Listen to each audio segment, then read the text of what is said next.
Hello everyone. आज हम लोग एक दो ट्रायल बैलेंस बनाकर देखते हैं। इसके पहले जो वीडियो डाला था हमने उसमें ट्रायल बैलेंस का इंट्रोडक्शन दिया था, क्या है, क्यों बनाते हैं, ये बताया था। आज एक दो सवाल का हम लोग ट्रायल बैलेंस बनाकर देखते हैं। तो फॉर्मेट जो बताया था मैंने आपको उसी तरह, ये सीरियल नंबर, उसके बाद laser folio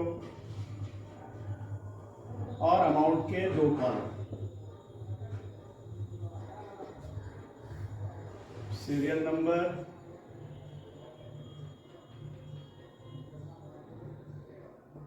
particular,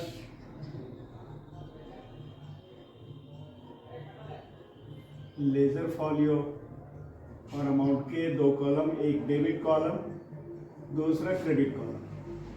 trial balance of, अगर फर्म का नाम दिया तो वो लिख देंगे एज ऑन, डेट दिया रहेगा तो वो डेट लिख देंगे। मान लेते हैं एज ऑन 31 मार्च 2022। ये है, हम लोग बनाएंगे ट्रायल बैलेंस। ट्रायल बैलेंस के दोनों कॉलम, डेबिट और क्रेडिट, दोनों का टोटल बराबर आना चाहिए। ठीक है, अगर नहीं आ रहा तो निश्चित तौर पे कहीं ना कहीं कोई मैथमेटिकल एरर्स है लेजर के अंदर, और अगर दोनों कॉलम बराबर आ जा रहा है तो मैथमेटिकली बिल्कुल करेक्ट है हमारा लेजर। तो लेजर के बारे में मैंने बताया था, लेजर जो है, ट्रायल बैलेंस के बारे में बताया था मैंने कि ट्रायल बैलेंस जो है वो सारे लेजर्स का समरी है, सारांश है। तो ट्रायल बैलेंस बनाने पे हमें ये एसेट्स और लायबिलिटी, एक्सपेंसेस, इनकम और कैपिटल, इनकी पहचान होनी चाहिए। इसके बारे में पता होना चाहिए, हमें पहचानने आना चाहिए कौन सा एसेट्स है, कौन सा लायबिलिटी है, कौन सा कैपिटल है, कौन सा इनकम है, कौन सा एक्सपेंस है। इसे अगर नहीं पहचानते तो डायरेक्ट हम ये जो बैलेंस दिया हुआ है इसे हम ट्रायल बैलेंस नहीं बना पाएंगे। तो हमें एसेट्स, क्योंकि ट्रायल बैलेंस के डेबिट कॉलम में एसेट्स और एक्सपेंसेस होता है, लिखा जाता है, और क्रेडिट कॉलम में कैपिटल, लायबिलिटी और इनकम को लिखा जाता है। ठीक है, इसलिए मैंने बताया कि assets, expenses, capital, liability, income, इनको हमें पहचानने जरूर आना चाहिए, तभी हम ट्रायल बैलेंस बना पाएंगे। ठीक है, तो देखते हैं। पहला ड्राइंग्स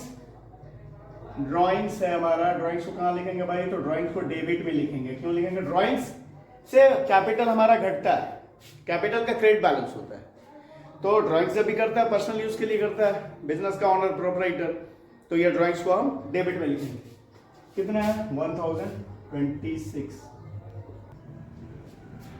इसके बाद क्या लिखेंगे?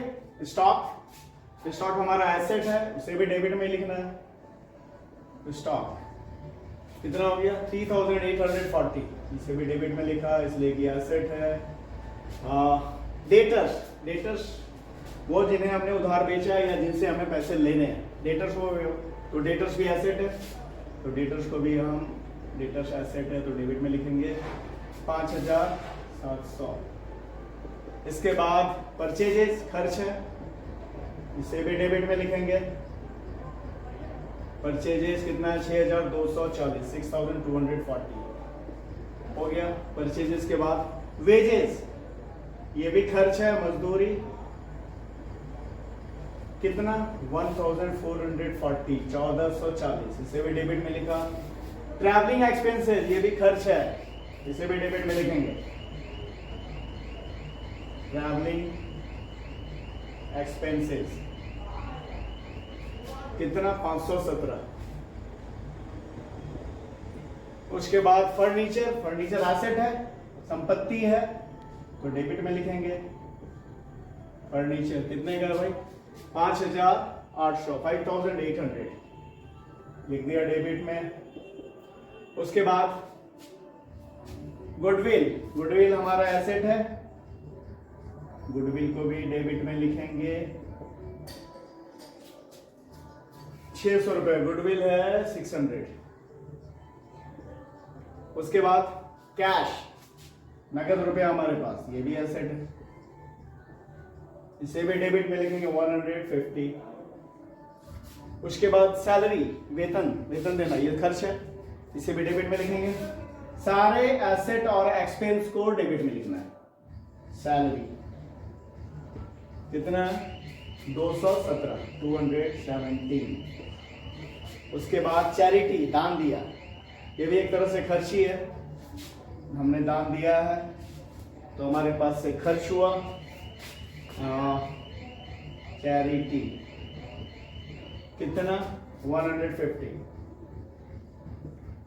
उसके बाद बैंक ओवरड्राफ्ट, बैंक ओवरड्राफ्ट यानी बैंक का हमारे ऊपर में कर्ज हो गया, बैंक में जितना हमने जमा किया तो उससे ज्यादा निकाल दिया, तो वो बैंक ओवरड्राफ्ट है, ये लायबिलिटी है हमारे ऊपर बैंक का। 12वां बैंक ओवरड्राफ्ट कितना है ये 400 रुपए 400, तो लायबिलिटी है, लायबिलिटी को किधर क्रेडिट में, कैपिटल लायबिलिटी और इनकम ये तीनों क्रेडिट में, एसेट और एक्सपेंस डेबिट में। उसके बाद सेल्स, सेल्स क्या है, इनकम है, कमाई है, बेच रहे हैं गुड्स तो कमाई होगी, तो सेल्स को हम लिखेंगे इनकम को क्रेडिट में 18,100। उसके बाद क्रेडिटर्स, क्रेडिटर्स यानी जिससे हमने उधार खरीदा या जिससे भी हमें रुपए देने हैं तो वो हमारा क्रेडिटर है, महाजन है, लेनदार है, तो वो लायबिलिटी है, तो क्रेडिटर्स, क्रेडिटर्स 780 से भी क्रेडिट में लायबिलिटी है। उसके बाद कैपिटल, पूंजी, पूंजी को क्रेडिट में, कितना पूंजी भाई 6000। उसके बाद है इनपुट सीजीएसटी, इनपुट सीजीएसटी कितना है 600, डेबिट में एसेट। इनपुट एसजीएसटी ये भी डेबिट में। जीएसटी इनपुट जो है एसेट है और जीएसटी आउटपुट जो है वो लायबिलिटी है, तो इनपुट एसजीएसटी भी उतना ही हुआ है 600, और फिर आउटपुट सीजीएसटी, आउटपुट सीजीएसटी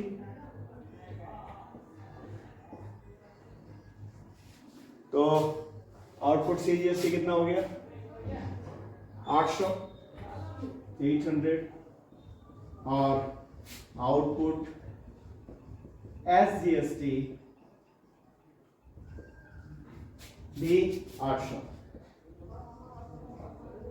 ठीक है, अब इसका टोटल करेंगे हम लोग।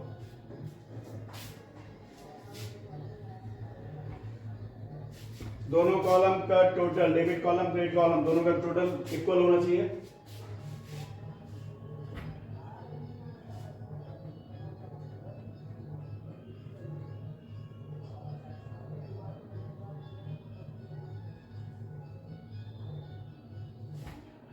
$26,880, 26,880, इधर का भी उतना ही होना चाहिए।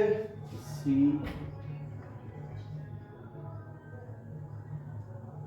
26,880, ये दोनों कॉलम का टोटल बराबर हो गया, ये बन गया एक ट्रायल बैलेंस। इसके बाद एक और देखते हैं, अब ये एक दूसरा ट्रायल बैलेंस देखते हैं।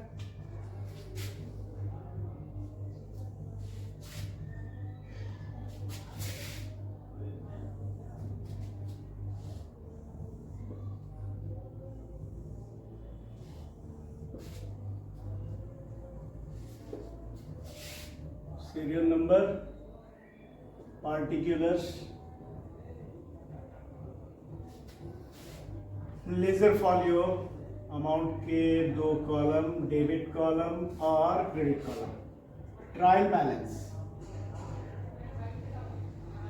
ट्रायल बैलेंस ऑफ, जो फर्म रहेगा फर्म का नाम, एज ऑन 31st March 2022। बनाना ट्रायल बैलेंस, डेबिट में सारे एसेट्स और एक्सपेंस को, क्रेडिट में कैपिटल, लायबिलिटी और इनकम को दिखाएंगे, है ना।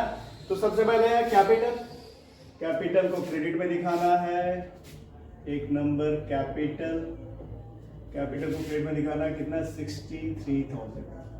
63,000। फिर land and building, land and building asset है तो वही डेबिट में दिखाएंगे, लैंड एंड बिल्डिंग को डेबिट में दिखाना है। कितना? 10,200। उसके बाद है फर्नीचर, ये भी एसेट है, डेबिट में ही दिखाएंगे 2,000।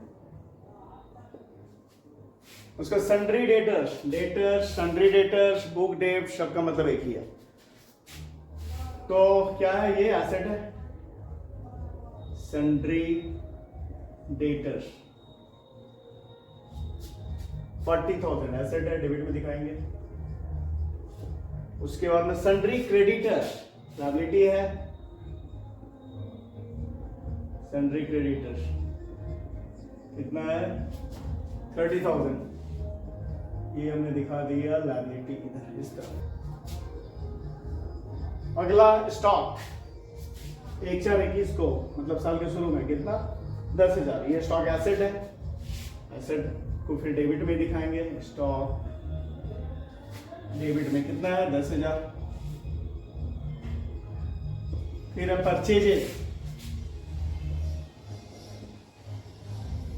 परचेजेस एक्सपेंस है, खर्च है, गुड्स खरीदा है हमने तो इसे डेबिट में, एसेट्स और एक्सपेंस को डेबिट में, कैपिटल लायबिलिटी और इनकम को क्रेडिट में। सेल्स इनकम है हमारा, इसे क्रेडिट में दिखाएंगे 1,05,000।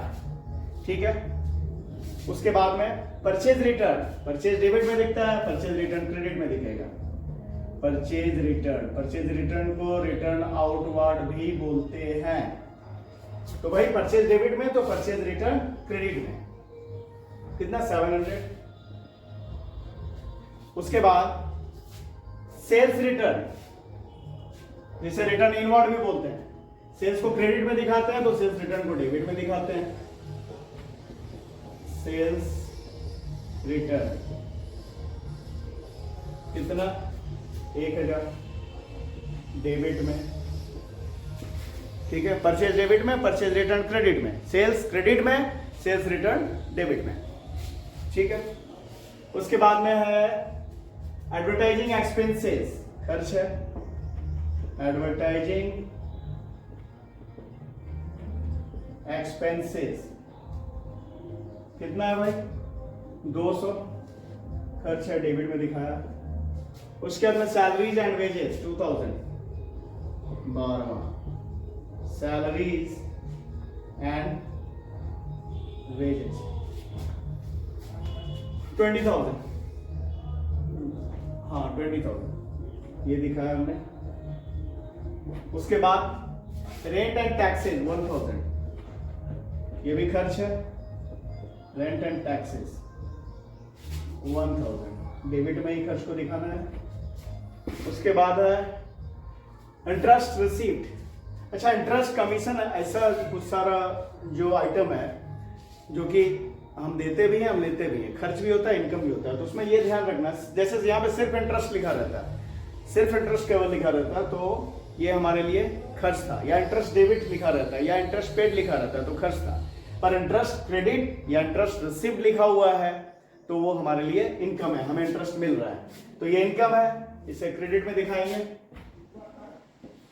इंटरेस्ट रिसीव्ड कितना है? 200।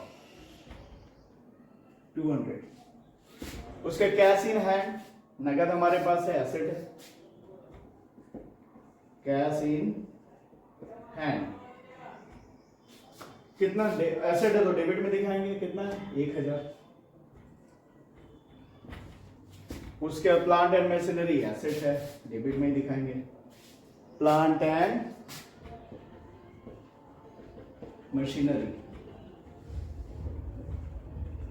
कितने का है? 25,000 यहाँ पे दिखा दिया हमने। उसका मोटर कार, ये भी एसेट है,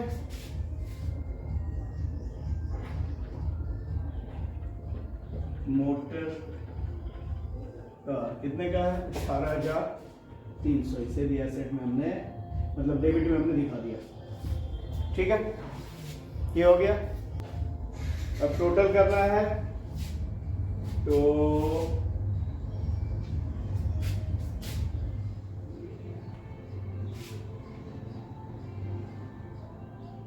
एक 98,900 1,98,900 क्रेडिट कॉलम का टोटल है 1,98,900। अच्छा, डेबिट का टोटल हमारा 200 रुपए कम है। तो कभी कभी होता है कि टोटल मैच नहीं करता ट्रायल बैलेंस का, कुछ छोटे मोटे खर्चे वो रह जाता है। उसका वजह क्या होता है कि कुछ खर्च हमने लिखना छूट गया, हमसे कोई गलती हो गई, छूट गई, इस वजह से वो मैच नहीं कर रहा है ट्रायल बैलेंस। तो क्या किया जाता है, चूंकि ट्रायल बैलेंस बना रहे हैं, इसके बाद हम फाइनल अकाउंट बनाएंगे, और फाइनल अकाउंट तो अपने समय पे बनेगा, end of the year, end of the financial year. तो उसे तो हम देर नहीं कर सकते इसे बनाने के लिए। तो क्या करें, अब ट्रायल बैलेंस मैच नहीं होगा तो फिर वो फाइनल अकाउंट हमारा बनेगा नहीं, ट्रेडिंग पीएल बैलेंस शीट, तो वो बन नहीं पाएगा। इसलिए क्या करते हैं, थोड़े समय के लिए, जब तक उस खर्च का पता नहीं चल रहा है, उसे हम सस्पेंस अकाउंट में लिख देते हैं। डेबिट में भी हो सकता है, क्रेडिट में हो सकता है। जैसे इसमें डेबिट में निकलेगा सस्पेंस अकाउंट 200 रुपए का, 200 रुपए कम है, तो वो यहाँ पे हमने सस्पेंस में लिख दिया। फिर आगे जब वो खर्च का पता चलेगा, जब जैसे जैसे उस खर्च का पता चल चुके, खर्च हुआ है, हमसे लिखने में कुछ छूट गया, रह गया है, तो जैसे ही पता चलेगा तो उसके साथ फिर इस सस्पेंस अकाउंट को एडजस्ट करके खत्म कर दिया जाता है। लेकिन उस समय जब ट्रायल बैलेंस हम बना रहे हैं, इसलिए कि जरूरत है, अभी बनाना है, इसके बाद क्योंकि फाइनल अकाउंट बनाना है, तो उस समय इसको मैच करने के लिए क्या करते हैं, वो बैलेंस जो रहता है, जो नहीं मैच हो रहा है, उसे सस्पेंस अकाउंट लिखकर ट्रायल बैलेंस में दे दिया जाता, डाल दिया जाता है। तो यहाँ पे हो गया भाई हमारा बैलेंसिंग फिगर जो आया, वो आया सस्पेंस अकाउंट। ये बैलेंसिंग फिगर सस्पेंस अकाउंट, थोड़ा नीचे लिखते हैं, सस्पेंस अकाउंट बैलेंसिंग फिगर कितना, 200 रुपया। और इस तरह से हम लोगों ने ट्रायल बैलेंस बनाया। तो ये 2 ट्रायल बैलेंस, एक और वीडियो हमारा ट्रायल बैलेंस पे होगा जिसमें हम लोग कुछ अलग आइटम लेकर ट्रायल बैलेंस बनाएंगे। तो इस वीडियो में इतना ही। अगर आपको पसंद आ रहा है तो सब्सक्राइब करना, लाइक करना, फॉलो करना भूलेंगे नहीं। Thank you.